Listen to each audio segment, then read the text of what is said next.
Hey everyone, welcome to my channel. My name is Shannon. I'm the owner of Outsider Art Shop. Today I have a stained glass video for you guys. I made these really fun little plant holders that I repurposed hot sauce containers that were these glass skulls. So I knew I wanted to do something cool with them.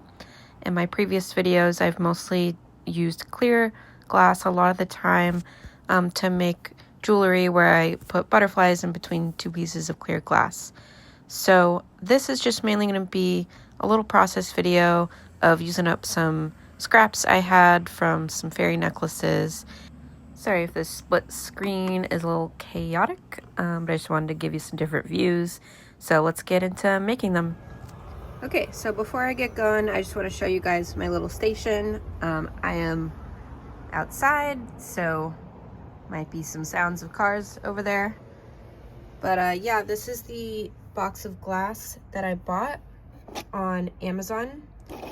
It's very beautiful iridescent pieces. So it's a bit overcast and not gonna really show. There it is. It's got, each piece is got kind of a multicolor, probably like a glaze that they do, some type of treatment. It's iridescent, so love that. I originally bought it to make these little fairy necklaces. I'm gonna pop a video so you guys can see my work I did with that. So yeah, again, here's the piece we're making. So I'm just gonna set up and do like a sped up video of me working, but just to tell you, here's my pattern pieces. I'm gonna start with the biggest ones first. I'm gonna trace everything and cut big pieces first down to smaller pieces. These are 2 each. These are 1 and 1. So probably use these 4 colors. I have my pliers, I have my glass cutter, and my mat, and that's about it. So let's start off with some cutting. This is going to be mainly a process video, but I will talk through some tips and tricks as well. If you want to get in great detail about all the tools that you need for this type of work, check out my previous videos where I've broke it down into the glass cutting portion, foiling portion, and also soldering. So I've made this pattern and I created it by myself. I just kind of cut out pieces of paper and held them up and seamed it together. So it wasn't too difficult to do.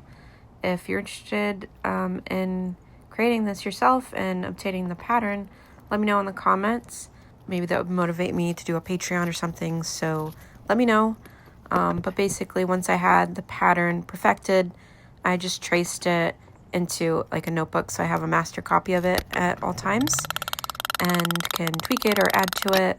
And I made 2 different styles, so if you saw in the first kind of view that I showed everything, there were 2 pieces that have like an elongated bottom part and they hang on the wall.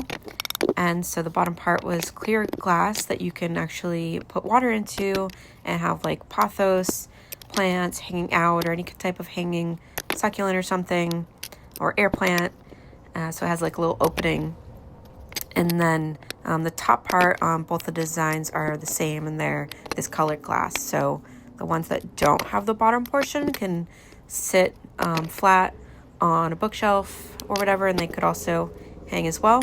And then the other ones that have the plant, I've decided to put like a decorative little mini candle on the top rather than those skull flower holders. So like I mentioned before, those cute little skulls were from this like gift set of hot sauces that my partner received as a gift, and I was like, do not throw those away. I'm totally gonna make something awesome with them.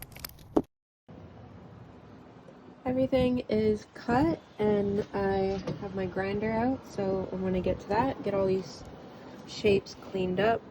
I decided to do some like little multicolored ones. I have some piles and some solid color ones. Let's go. Here is some grinding in real time, and it's very simple to do. Fill the little reservoir with water. It's underneath the kind of lattice grid. Wear some gloves and just take your time going through each piece. It's a pretty zen step of the whole thing. Might take a while to get through all those little pieces, but it is an easy step in the process. And then I usually just have a nice big microfiber towel off to the side that I lay each piece as I finish. And now we foil them all. So I'm not gonna go through every little detail about foiling here. I have a very in-depth video for you guys to check out. There's 2 videos about foiling, and one is all the materials and how they're used and why and all that. And then a separate video is just about the application and what you need to do. So if you're interested in learning more about that, go check those out. So that pretty much same goes with soldering. I have separate videos that go very in depth into it. One thing I hadn't showcased yet though in my other videos was doing spikes with soft soldering. So you might see that a lot in jewelry these days. It's really cool. Kind of gives it really edgy punk-like vibes, which I love. So I knew I wanted to start doing that because it paired well with these skull projects. But before I jump ahead to showing you how I applied the spikes, I first want to just show you how I kind of did this 3-dimensional part of the soldering. So I used this squared candle holder because it was nice and heavy and perfectly 90-degree angle.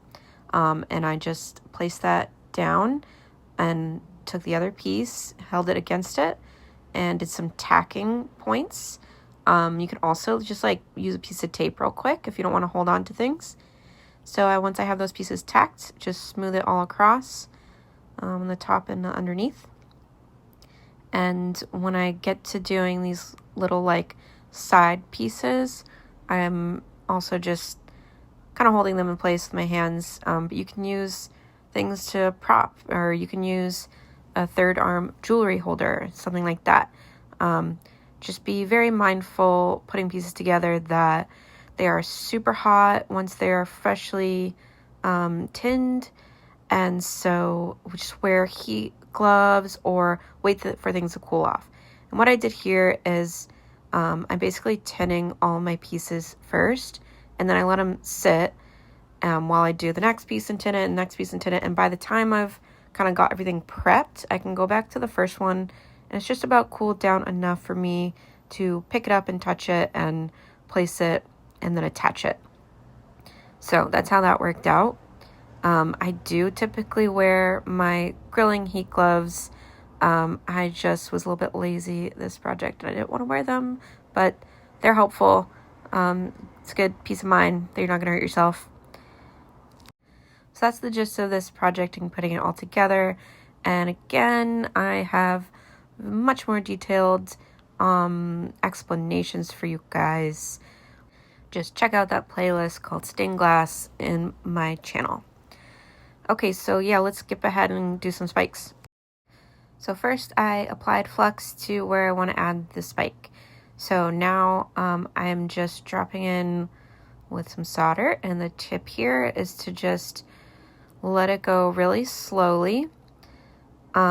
You're pulling away, so you can see I'm pulling the actual project up, and my soldering iron can move down or kind of stay in place at the same time, and I'm going so slowly so that it kind of cools down a little bit at a time to get to where it's like getting smaller and smaller, and so then it's only hot in the area where it's near my iron, and the goal is, because you're moving away, the fatter part of the spike is already sort of solidifying. So that's kind of the trick here, is to go slow. And with that being said, I'm actually just going to speed it up now so you guys can get the idea. And the rest of it, while I add some more of them around where I like it. Sorry, it's a little out of focus here. But yeah, just like a little bit of dragging, a little bit of adding more onto each one as I go. Kind of drop a big amount at once first, and then add like smaller amounts if you need more length on your spike. You can go pretty long with these. So yeah, that's like pretty much it for this project. I hope you guys enjoyed it. Let me know if you have any questions in the comments. As always, I really appreciate any support from you guys. Please subscribe and like this video if you found it helpful and useful. I am working towards my monetization, so that would help me out tons. And I also just added a buy me a coffee little link in my description. So yeah, any tips are appreciated. I'm basically doing this while being a stay-at-home mom until I can maybe get into a part-time job, but I would love for my art to be able to support me and my family, so any little bit can help me out for now, get me some groceries, all that. And yeah, I hope you guys have a great day and you learned something today.